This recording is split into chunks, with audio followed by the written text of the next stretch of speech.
honored to be here to recognize those individuals who have been forgotten. Their stories have been hidden away.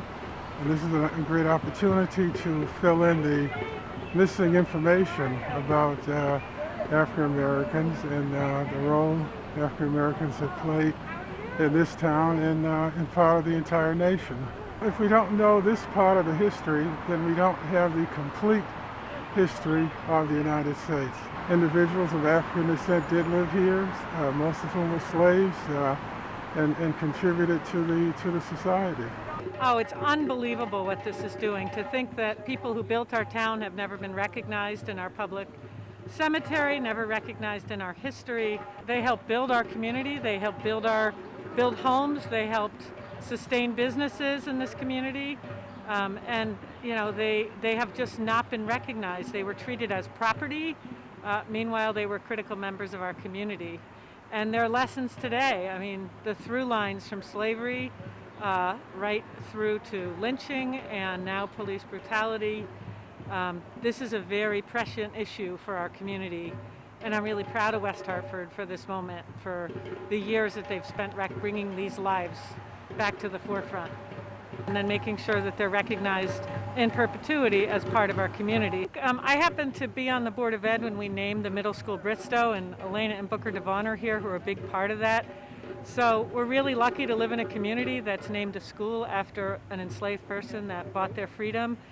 We've been trying to bring this to the forefront for years in West Hartford, and someone like Bristow helped the whole community with his understanding of agriculture, and that's how he got funds to buy his freedom. And there are many, hundreds of stories like that have been lost, people who helped build the nature of our community. And so today is a small step to remember them and remember also the enslavers who built their wealth on the backs of enslaved people.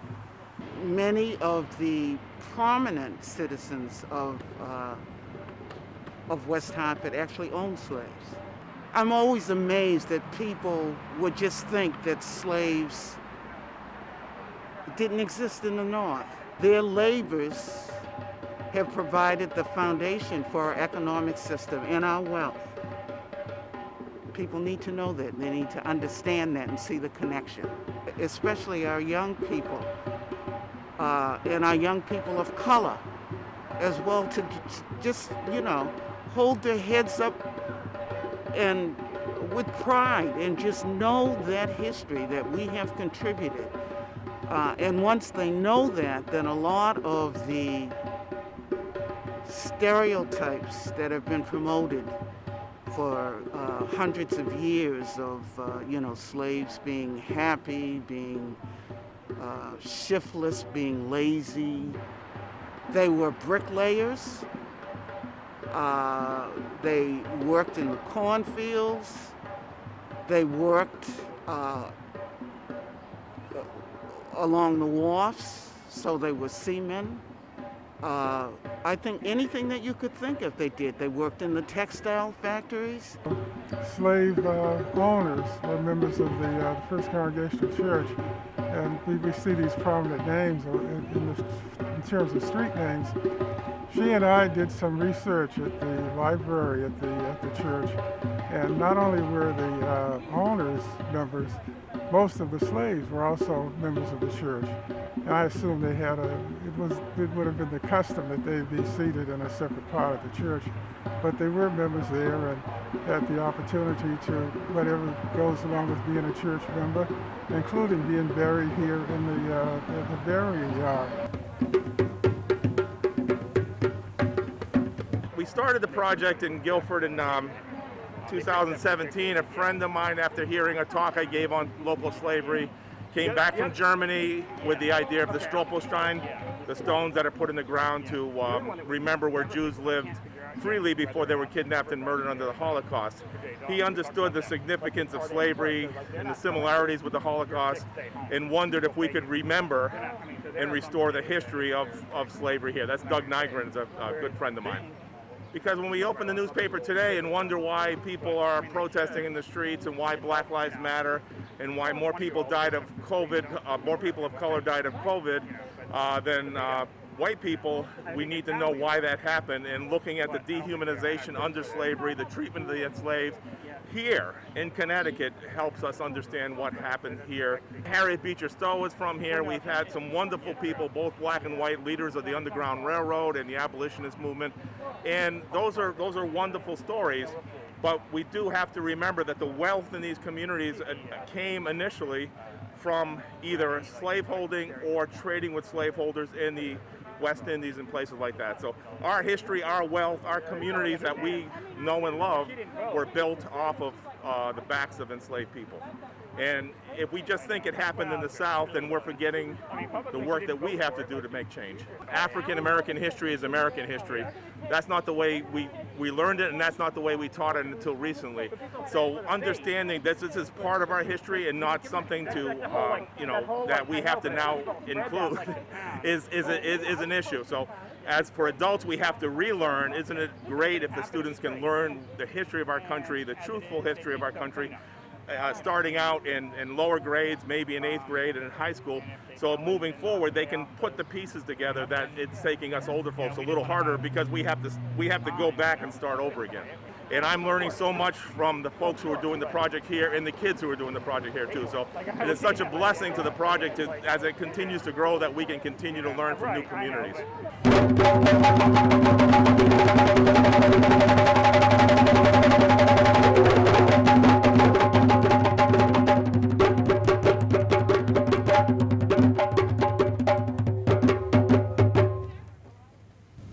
As we gather today, I will start with some time in this quiet place, in this old center cemetery, to look around at those whose graves are marked here from almost 300 years ago.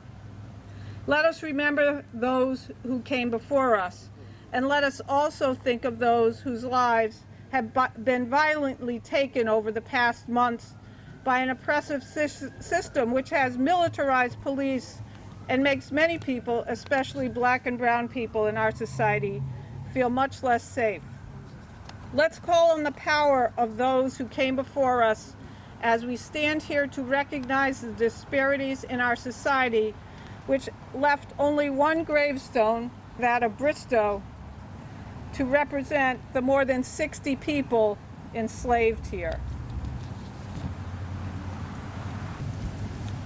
Thank you. I first have to thank my partners, Liz Devine and Denise DeMello, who are, where? They greeted you as we came in. We are truly a team in this Witness Stones project, which strives to honor the humanity and contributions of the enslaved people who have helped build our community. I want to recognize Drs. Booker and Elena DeVaughn. They are the people who literally uncovered the story of Bristow and actively worked to get the middle school named after him. We want to also recognize Dennis Culliton. He's the founder of this project. He inspires us to do this work. Because of the pandemic, our installation is a bit different this year. We were lucky enough to work with 3 high school U.S. history classes at Kingswood, Oxford in the fall, and one of their teachers, Katie McCarthy, is here and she'll speak today. And we worked with a middle school class at Solomon Schechter Day School as well. But when the schools closed, we were just gearing up to work with 750 8th graders at Bristow, King Philip, and Cedric. But we weren't able to work with them virtually, so we turned to the community and ran 2 5-week sessions in April and May to learn about Ned, Reuben, Lou, Kate, and Caesar. And I notice a number of you, I'm actually seeing you for the first time in the flesh. A number of you who are part of this project are here, and we're so glad to see you. Community members were avid learners. Thanks to all of you who participated, former students, former teachers, 3 middle school students, and community members, 5 from the First Baptist Church right up the road. Thanks so much for your interest and your continuing commitment to the project. This past Tuesday, our town council voted on a resolution saying that racism is a public health crisis affecting Connecticut.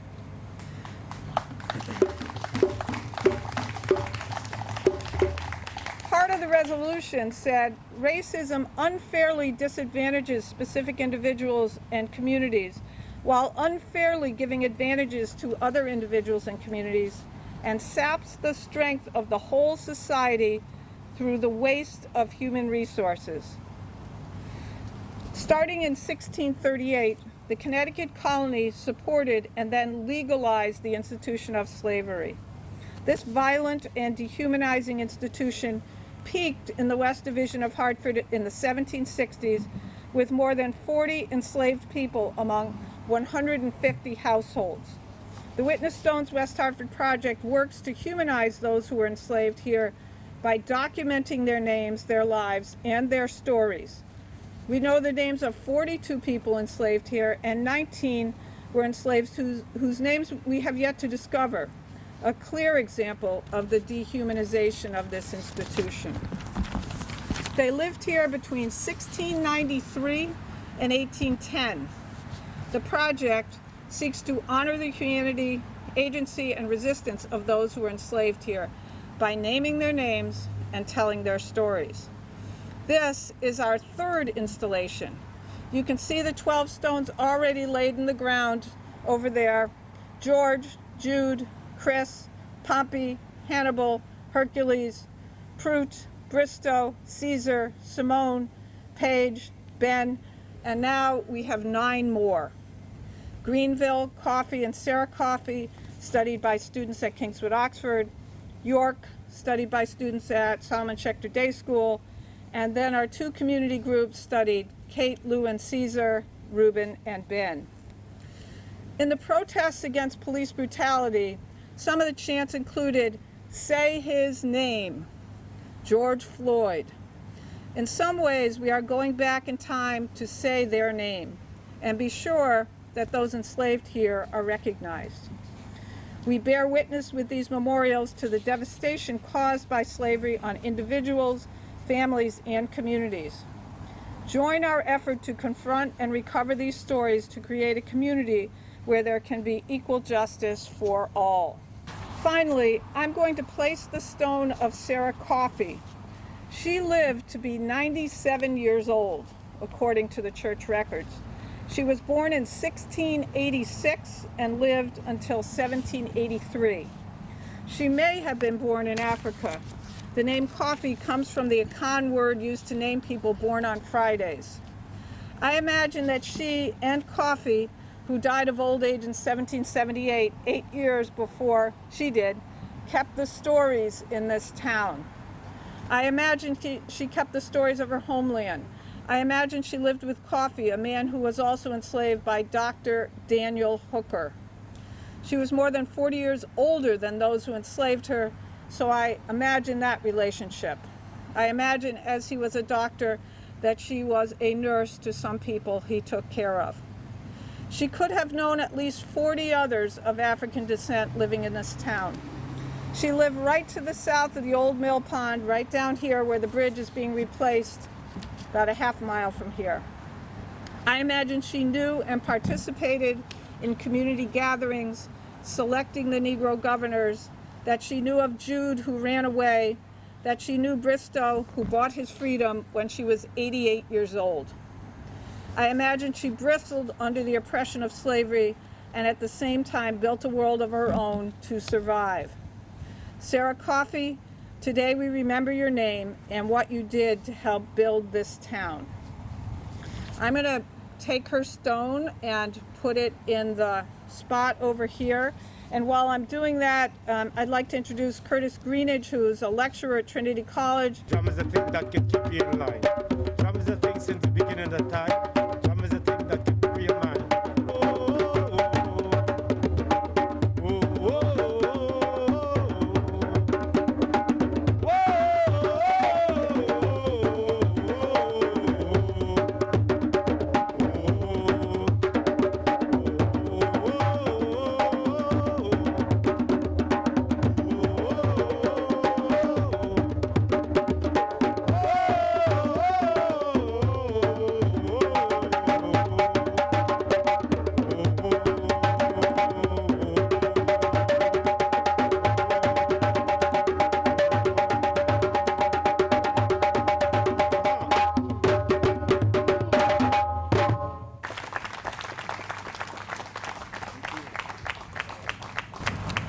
Hello, folks. Thank you for being here. I'm going to speak about York.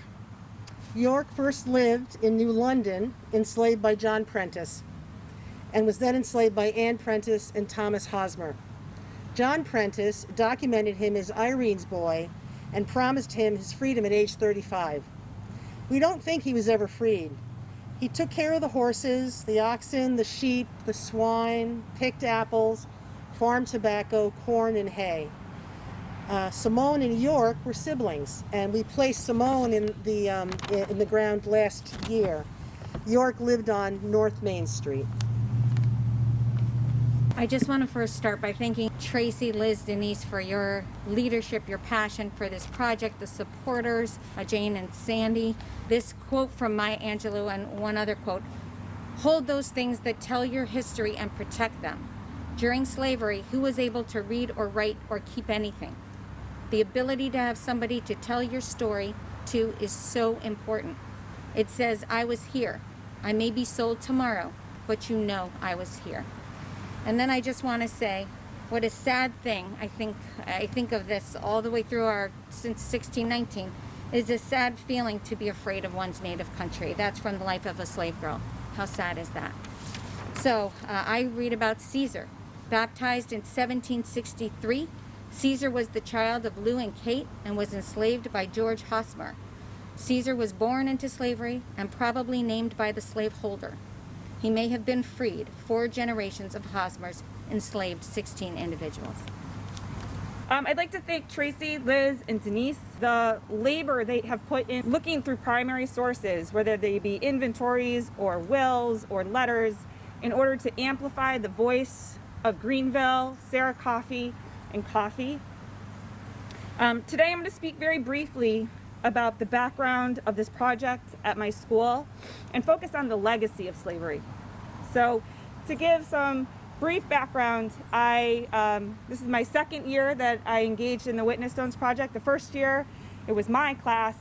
Last year, I'm happy to say that it spread to 2 other teachers. So now there are 5 classes at Kingswood Oxford that are teaching Witness Stones. And I think that is evidence that good ideas carry on their own. So for this project, what my students do is they learn about the history of Connecticut and promoting and profiting from slavery. As we all know, this is a story that is far too unknown or under-examined. And then they delve into the particulars of the enslaved person. This year, my students learned about the young boy Greenville. The final project for my students was to create a podcast, so that the stories did not just end with me reading a paper, but in theory can be shared with the public for the public's consumption. The goal of the project is to shed light on the lives of the enslaved in order to reconcile this history. That's the what. What I've really wrestled with over the years is the why. And it's really shifted for me. And I ask you today, why are you here? What is it about revealing this history do you hope to accomplish? So I think about 2 of my roles as a history teacher when answering this question. One of my roles is to contextualize. And as I listen and as I watch and engage in some of the protesters that are protesting racial injustice, we all know they're not just speaking up for George Floyd or for the people that came before him.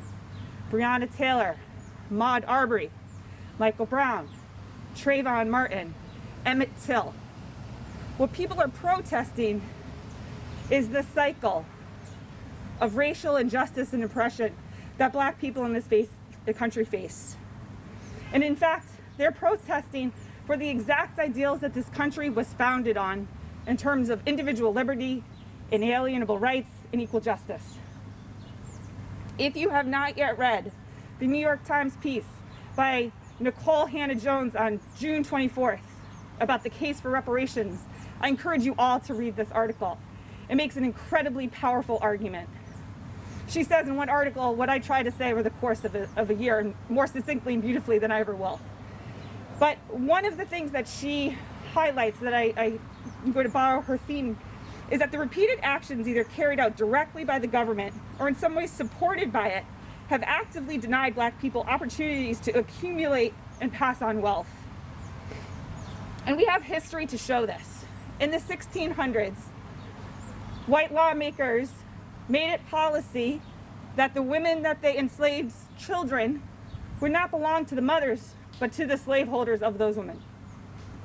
So boys like Greenville, 11 years old, and I have a 9-year-old son, so this strikes me in a different way this year, I think, than other years. They could use him to pay off their debt.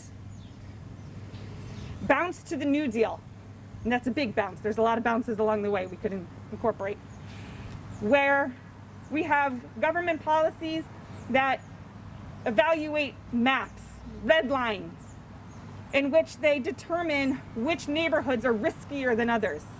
And neighborhoods where there are Black or brown people are labeled as uninsurable or red. This ground where we stand on, I grew up a block away from here, this is labeled blue. And thus, the Federal Housing Administration found it desirable to invest in this neighborhood. 2 miles down the road in Hartford, it was labeled red, which has subsequently led to the disinvestment in that neighborhood beginning in 1930. So from slavery to the present, it helps to explain our nation and our state's wealth gap, our opportunity gap in education, the disparities in mass incarceration and health services, all along racial lines. For as Brian Stevenson of the Equal Justice Initiative says, the great evil of American slavery wasn't the involuntary servitude. It was the fiction that Black people aren't as good as white people and aren't the equals of white people. This is why I have argued that slavery didn't end in 1865, it evolved. My second role as a historian is to tell a story, because facts and data can help with the context, but there's something so powerful in the story of a single narrative, the story of another human that we connect to on an emotional level. So this past year, my students learned about Greenville, a boy who was enslaved by Nathaniel Hooker, the so-called moral leader and minister in town, and his wife, Ruth Skinner, from 1756 to 1767. The challenge, however, and the tragedy in telling Greenville's story is we know so little of his life. Reflecting on white supremacy and my role in perpetuating it as a white woman, I shift to the enslaver to fill in the gaps. And is that not a shame? Next year, I will have my students sit in silence as we reflect on the tragedy that we know about Greenville's life is due to the fact that his name is listed among cows and sheep on an inventory list. But we do know a little. We know he was 11 years old when he died, which means that for much of his childhood, he forcibly lived not with his parents, but with a man, his wife, and their daughter Ruth. We also know that Greenville died from falling off a horse. So it leaves us much to wonder. And when my students wrote down questions, some of those questions were, did he teach himself to read living in a house with so many books? Did he really die, as some suspected, that he perhaps killed himself rather than being subjected to enslavement from falling off a horse, or were there other reasons?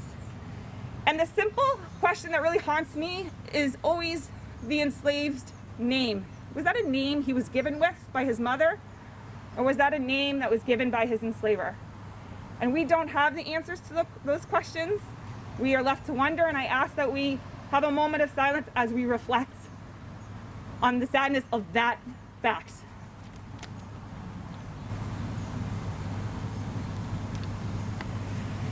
So we end where we started, which is the why. Why study this history? And for some students, it's going to be the fact that they are going to unlearn what they have learned about the North's role in promoting and perpetuating slavery. And for them, it might end there. For others, and particularly my white students, I hope it helps them engage in what I call courageous noticing, when they evaluate the opportunity gaps along racial lines and perhaps draw different conclusions about why Black people in Connecticut make up 10% of the population but 41% of the prison population. Or why babies born to black mothers are 4 times as likely to die before their first birthday as babies born to white mothers. Beyond that, it is my true hope that I am emboldening some students to act, to repair, to disrupt white supremacy and racial injustice. And so I'll end with a quote from Nicole Hannah-Jones from her article on June 24th. A truly great country does not ignore or excuse its sins. It confronts them and then works to make them right. If we are to be redeemed, if we are to live up to the magnificent ideals upon which we were founded, we must do what is just. Thank you. I'll be reading about the 2 stones I will be laying in the ground. The first is Greenville. Born in 1756 and died in 1767, Greenville was enslaved by the second minister, Reverend Nathaniel Hooker, and Ruth Skinner Hooker. He lived in the area around 9 South Main Street. The second person is Coffee, who was also enslaved by Daniel Hooker III and Mary Sedgwick Hooker. He too may have been born in Africa and suffered the Middle Passage. He and Sarah must have been the holders of many stories. This is a poem about the enslaved woman named Kate that I'm reading on behalf of the author Linda Sacco. I know Kate, wife of Lou, mother of Caesar. I want you to know her name. I want you to hear her voice. I want you to know her story. She is a strong young woman, enslaved by the Stephen HOSMER family from the West Division of Hartford. She was passed down through inheritance to their son George and his wife. Master HOSMER's account book says that Kate and her husband were worth 90 pounds. They're listed with other important property, a tea kettle and an ash barrel, 25 pigs, 32 sheep, 1 wash tub, 8 chairs, 1 hay fork and a toasting iron, and 4 horses. All important property on the inventory. She was of value to this family. She would plant and weed the garden. She carried water. She spun wool and made clothing. She helped care for the HOSMER children, all 17 of them. She was a strong and brave woman. She carried a pass when she traveled to the general store to pick up flour for her master's dinner. The pass said, "I am free to travel to the general store." But she was not free. She could not laugh and sing with her friends in the evening, or look, eyes wide open and smiling at the stars in the night sky. And most of all, she could not be sure that her sweet baby would be with her for all the days and nights of her life. She was not sure that he would be free someday. She wished him to be free, but she was not sure. I know Kate, born enslaved, mother of Caesar, wife of Lou, from the division of West Hartford. I want you to know her name. Remembering Lou. Born in 1720 and baptized in 1754, Lou was Caesar's father. He was a member in full communion at the Fourth Church of Hartford. Lou was enslaved by Stephen HOSMER and later by George HOSMER at 253 North Main Street. He was forced to help manage the HOSMER's 300 acres and their 17 children. Ned, born in 1731, was baptized in 1742 on the same date as enslaver John Whitman's son. John HOSMER used Ned to pay off a debt to John Whitman in 1740 by trading this 9-year-old boy as documented in Whitman's account book. Ned was enslaved with Reuben and Ben.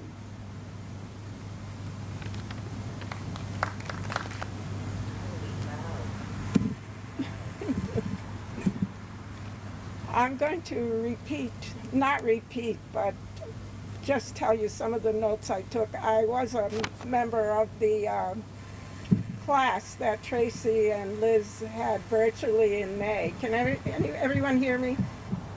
And I'll say that I learned a lot that I was not taught about American history in school, and maybe some of you also had that experience.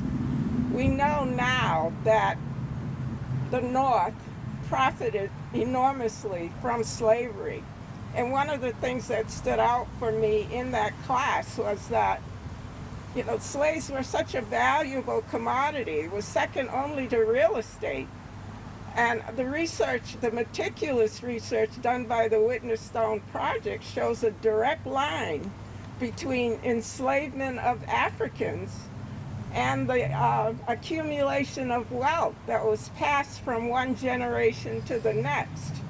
People who owned slaves were wealthy and powerful, those with political influence. And these are the people who the school streets and other landmarks here in West Hartford are named after. In my mind, it's somewhat comparable to the Confederate statutes in the South. And many of the Connecticut slaveholders were ministers who presumably preached the gospel of Jesus Christ. So quoting a line in the book Complicity, religion proved no match for profits. Besides forcing us to face the unpleasant truth about slavery in Connecticut, this project peels back the layer of anonymity that shrouds those who were enslaved, and allows us in a limited way by what we're doing today to give back some of the humanity that they were stripped of. The names were taken away from them, their culture, their family, their language. Bryan Stevenson, founder of the Equal Justice Initiative, and I think Haiti had a quote, he tells us the only way to overcome racism and to heal the racial divide in America is to confront our past with openness and honesty. He says there can be no reconciliation and healing without remembering the past. He says people need to hear the truth, and then it's up to them to reconcile themselves to the truth. And I think that this Whitney-Stone Project is making a significant contribution on the long path to reconciliation. So thank you, Tracey, and all of your cohorts. Reuben, apparently we don't know a whole lot about him. He was baptized in 1770. He was enslaved by John Whitman and Abigail Pantry Whitman, who, as Tracey pointed out, are buried over there in the triangle. And also Hannah Wells Whitman is one of his enslavers. Reuben earned wages from John Hosmer. I want to invite you now to walk with us to Goodman Green, where we'll take these 3 jars, and each has a name on it. The idea for this comes from Bryan Stevenson's Equal Justice Initiative, where people have filled jars from the soil where people were lynched. Our drummers will lead us to Goodman Green, where we will fill 3 jars with soil from this site. We have a jar for Greenville and one for Chris, both enslaved by the first 2 ministers in this town. And George, enslaved by Timothy Goodman, who gave the land for the green and for who it is named. All lived and toiled on the patch of land we now call Goodman Green. Please join us.